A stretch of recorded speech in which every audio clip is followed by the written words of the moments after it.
guys, you're listening to ChickFlicks with me, your host, alexisoteng. I'm the chick who watches TV shows and flicks and tells you whether they're worth a binge or a skip. All right, guys, so I'm back with a new episode, and today I'm going to be reviewing Saturday Night. And honestly, I'm so excited for this review. This is a movie I've been anticipating to watch for a long time. So as soon as it hit theaters, I was there. Not premiere night, but like I was there as soon as it hit my local theaters, watched it. I have a lot to say, so I'm not gonna make this intro too long. Let's jump right into the review with our general overview. All right, let's start with a synopsis. At 11:30 p.m. on October 11th, 1975, a ferocious troupe of young comedians and writers changed television and culture forever. Directed by Jason Reitman and written by Gil Kenan and Reitman, Saturday Night is based on the true story of what happened behind the scenes in the 90 minutes leading up to the first broadcast of Saturday Night Live. Full of humor, chaos, and the magic of a revolution that almost wasn't, we count down the minutes in real time until we hear those famous words. All right, so this film, as the synopsis stated, is directed by Jason Reitman. You might be familiar with him for his work Juno. He directed that. He's also directed some of the new Ghostbusters movies, Ghostbusters Afterlife, and I think he co-directed Ghostbusters Frozen Empire with Gil Kenan, who also wrote the screenplay with him for Saturday Night. He's done Monsters House, Ghostbusters, and they've worked a lot on projects together. So when it comes to this film, I feel like for me, Saturday Night is like a staple in pop culture. And this was a really ambitious project, especially when you see like the cast. The lineup goes crazy. Just to name a few: Dylan O'Brien, Rachel Sennott, Lamorne Morris, Finn Wolfhard, William Dafoe, J.K. Simmons. Like, these are a lot of like rising stars and like hot Hollywood actors in this cast.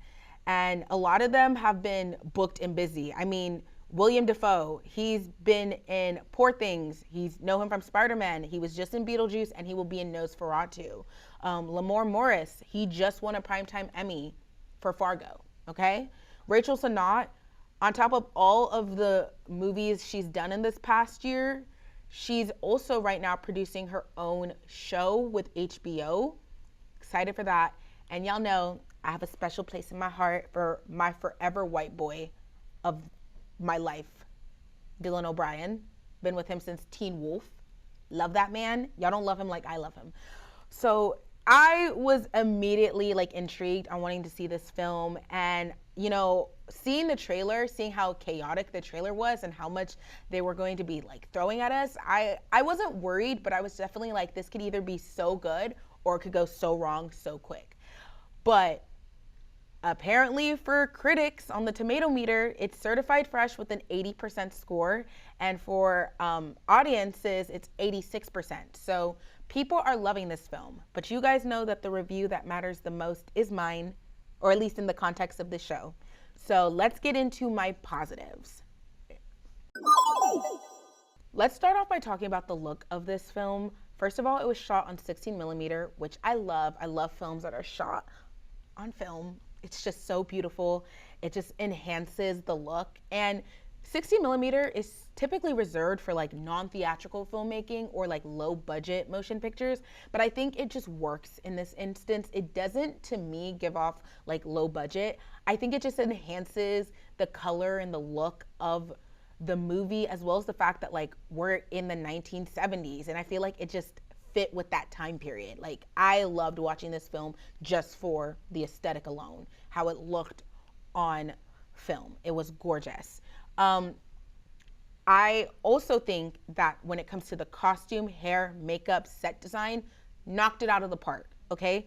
The actors, like who they're supposed to be portraying their real life counterpart to in the SNL universe, oh my God, it's like dead on. Like, they nailed it. The ones that really get me is Corey. He's portraying Chevy Chase. And when I tell you, that is a young Chevy Chase. You can't convince me otherwise.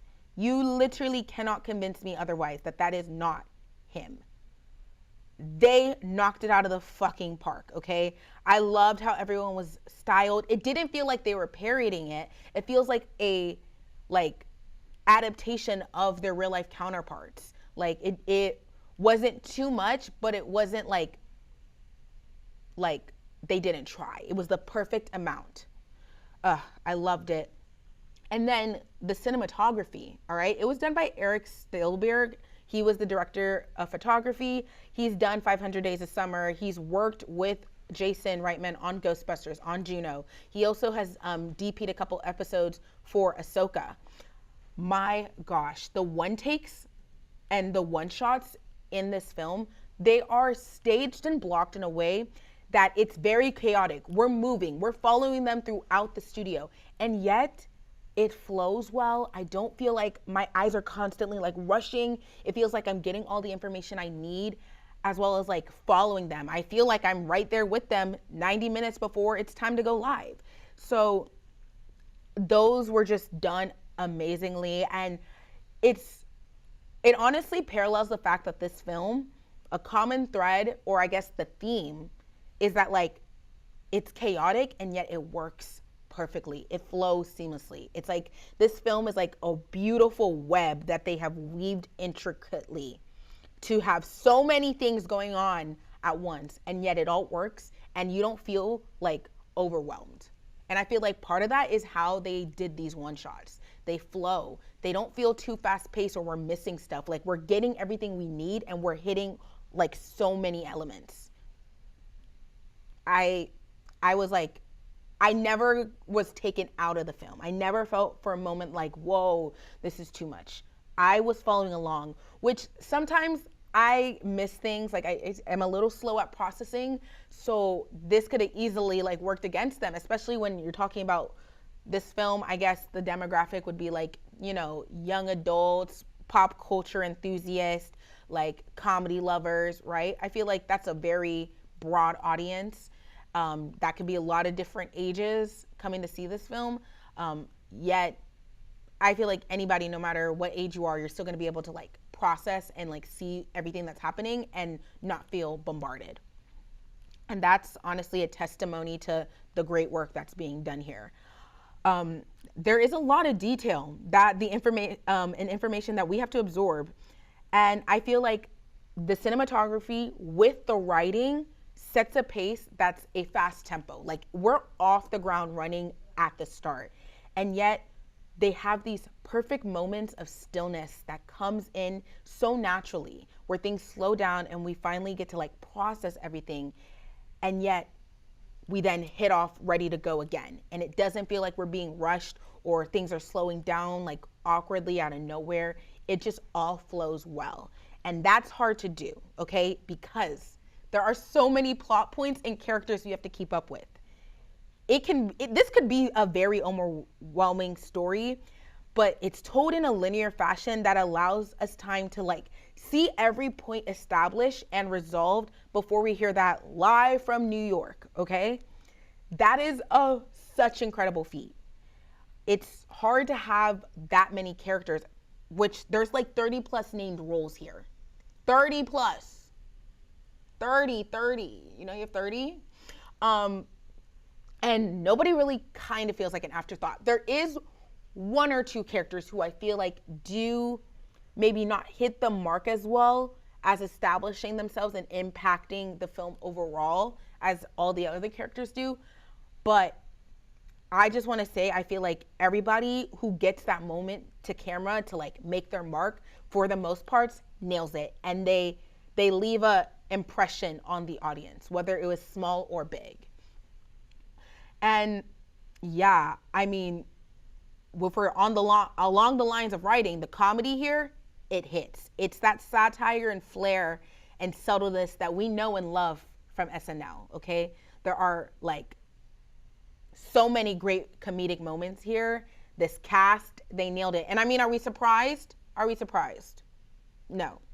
We're talking about a cast. Let's run it down. First of all, we have Gabriel LaBelle. You might know him from Fabelmans. He's playing Lord Michaels, the man who's kind of really helping tell the story, the creator of SNL. Rachel Sennott as Rosie Schuster. You know from Bodies, this bitch has great comedic timing, as well as Bottoms. Her and Ayo Edebiri, like, I cannot wait for them to be like the it comedy female duo of this generation. They are working their way into that placeholder, and I'm totally fine with that. Dylan O'Brien as Dan Aykroyd. I mean, I'm not surprised that he knocked it out of the park. That's my man, of course. But really, all of these characters, all of these actors, they did amazing. Like, there's only like one or two who I feel like they didn't do bad. I just don't feel like I know if the impact that they really are leaving within this film, what the impression I was supposed to get from them was. Lamorne Morris, like Nicholas Braun playing two people. This is funny because I low key, when I first saw him, he was Andy Kaufman. And then I saw him again as Jim Henson, and I started gaslighting myself, being like, oh, I guess whoever's playing Andy Kaufman isn't Nicholas Braun. I must have just thought it looked like him. And then I see Andy Kaufman, and I'm like, wait, okay, is he actually playing Jim Henson, or did I mistake him for whoever's playing that character? And then I was like, no, he's playing two. That's a hard feat. And they were both distinct in their own ways. And I mean, I love Nicholas Braun from Succession, and you know, if you're a real OG like that, you know him from Minutemen. I'm so happy to see him like getting roles in Hollywood. I'm gonna go on a little Nicholas Braun spiel. He's been putting in the work, and to see him like finally like reaping the benefits, getting notoriety, that he is a very versatile, he can do drama, he can do comedy. I'm here for, okay? William Dafoe and J.K. Simmons. J.K. Simmons was not in this film a lot, and yet he made one of the biggest impressions. His scene is hard to miss, and he absolutely knocks it out of the fucking park, okay? William Dafoe, nobody should be surprised that this man did amazing, okay? He can do comedy. He can do drama. He can do the dramatics, the flair, camp. He's amazing in my eyes. He really is one of the best actors in Hollywood.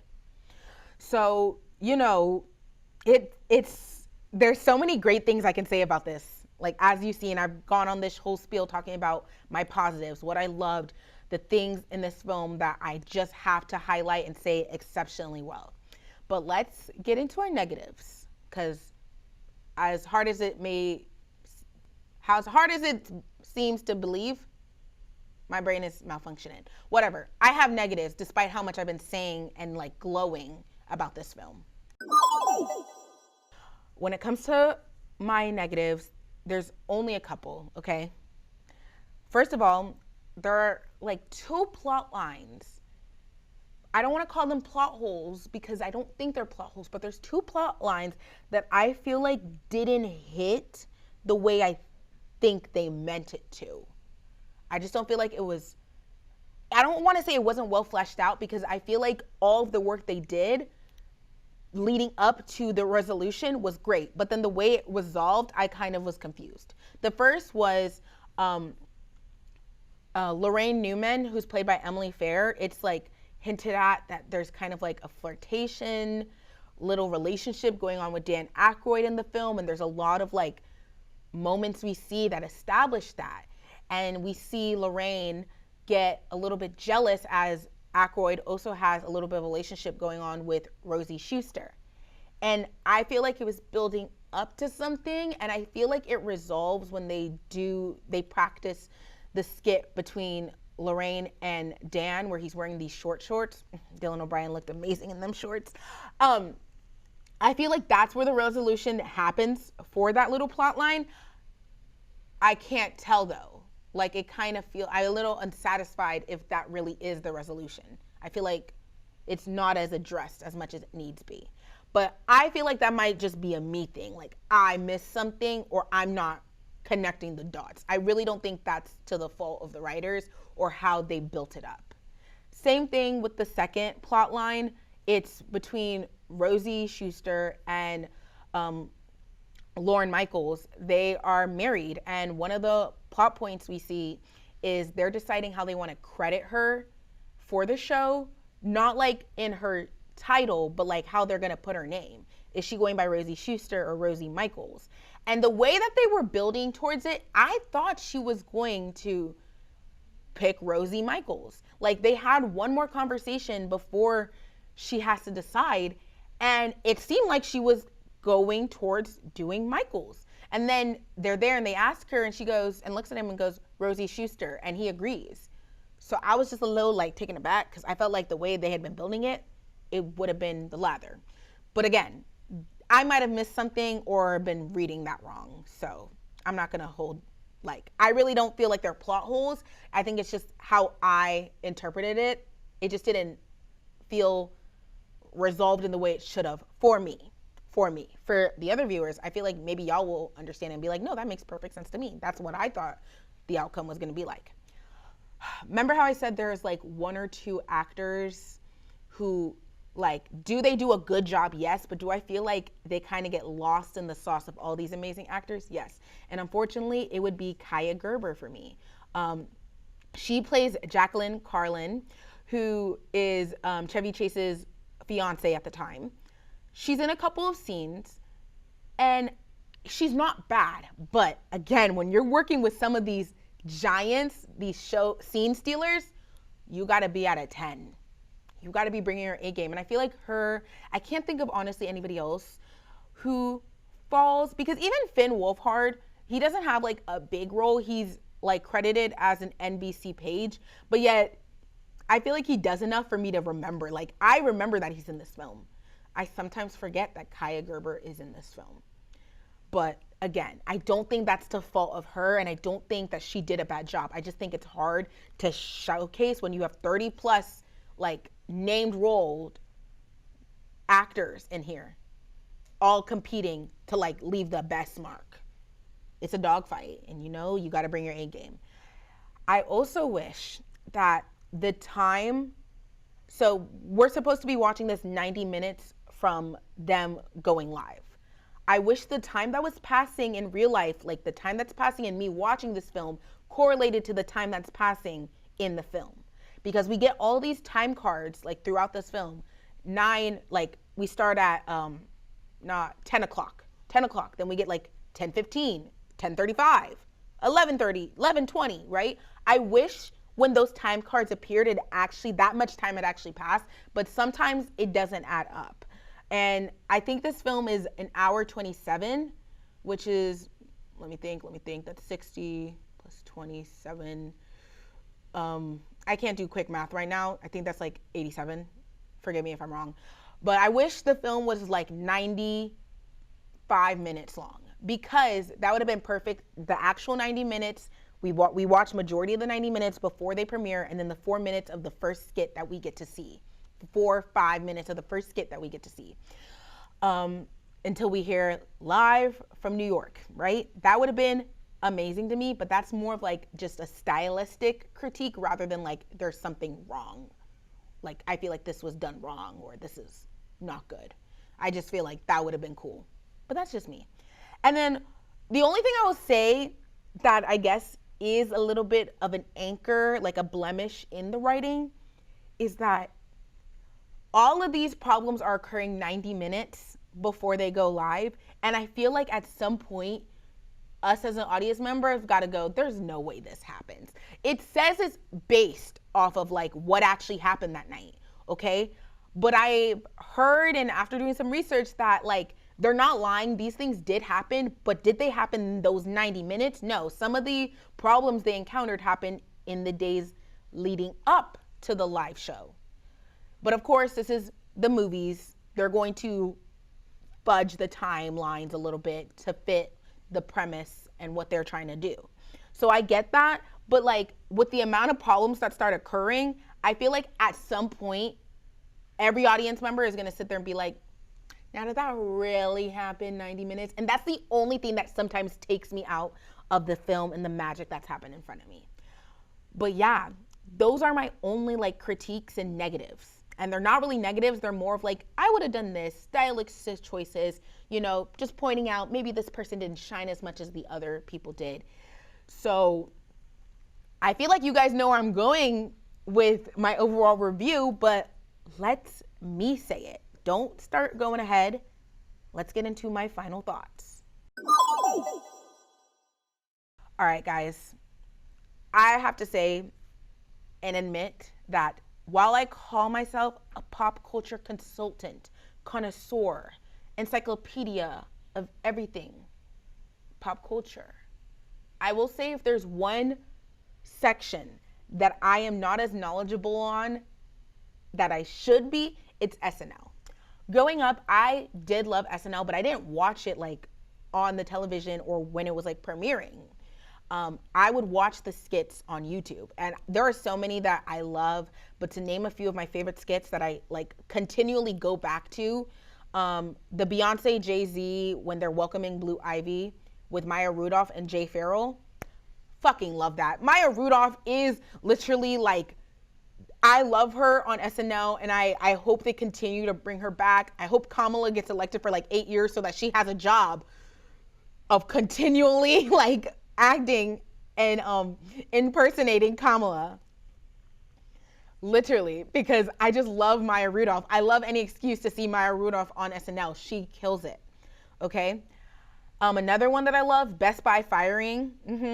Love that one, especially the one with, that's the one with Josh Hutcherson when he was hosting. That is a good one. And then all of the iterations of High School Theater Show. It is so accurate, it's scary, and it's so funny. I love that little skits, those skits.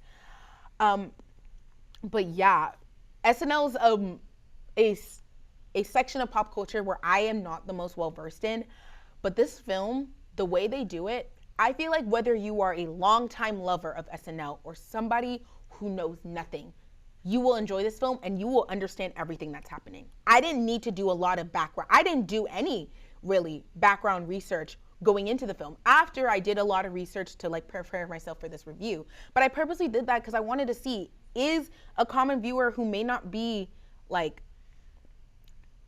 familiar with SNL and all of its histories and amazing things it's done, be able to sit here and enjoy the film. And I'll admit, I don't really think that's the purpose of this film. I really feel like the film is for those of us who have a deep love and respect for SNL. But I have to give it props. I feel like if you know nothing, you will be able to sit down in this theater and enjoy the film and not constantly be like, well, I don't get it. I don't get that. Like, I don't know who that's supposed to be. You don't need to know who these characters are. You will still enjoy the film. So I feel like y'all know where I'm going with this. I didn't have that many negatives and critiques to give. I fucking love this film. This was a fun time. I love, you know, the Oscar baiting dramas, the deep psychological thrillers and films that make me think. But I also love a movie that's a good fucking time, and this is one. Like, I enjoyed it. I literally, after the film ended, I kind of wanted to watch it again to see what else I could pick up on, if there was things that I missed, to hear some of these jokes again and be like, were they as funny as I thought? Because I was laughing. Like, the theater, it wasn't packed. I will say this film it cost them like $25 to $30 million to make. It's right now at the box office only made $4 million. But those of us in the theaters who did come to see it that opening weekend, there was laughs filled all around. So is Saturday Night Live, or no, not Saturday Night Live, is Saturday Night ChickFlicks approved? You damn right it is. I love it. I'm giving it 4 out of 5 stars. And yeah, guys, I don't know how much more I can gush over this film. Let's just get into my outro. All right, guys, you already know the spiel if this is not your first time listening or watching ChickFlicks, but in case you're a newbie, my socials will be up here in the screen or linked down in the description. I'm on everything: X, Instagram, YouTube. I have my own blog, Simply Alexis. Subscribe, okay? TikTok. So if you want to follow and keep up with me, click my link tree. I have all my socials listed there. I have all like my content that I do there, easy for you to click on. Wherever you're listening and enjoying ChickFlicks on, whatever platform, whether it's Spotify, okay, SoundCloud, you're on YouTube watching on my channel or FAU TVs because I am an official show for them. Make sure you leave a like, you subscribe, you leave a comment, you repost, you do whatever because you love me and you want my show to reach more people so they can enjoy the magic of ChickFlicks. Okay? And while you're here, if you're watching on YouTube, go ahead and click another video. You're already procrastinating your homework. Might as well, you know, have me playing. Maybe I'll motivate you to get work done. Nobody wants to work anymore. Kidding. But yeah, guys, I've enjoyed this episode. I've enjoyed talking to you. Keep up with me. You guys know I love you. And yeah, guys, this is Alexis signing off at ChickFlicks. You guys have a good one. Bye.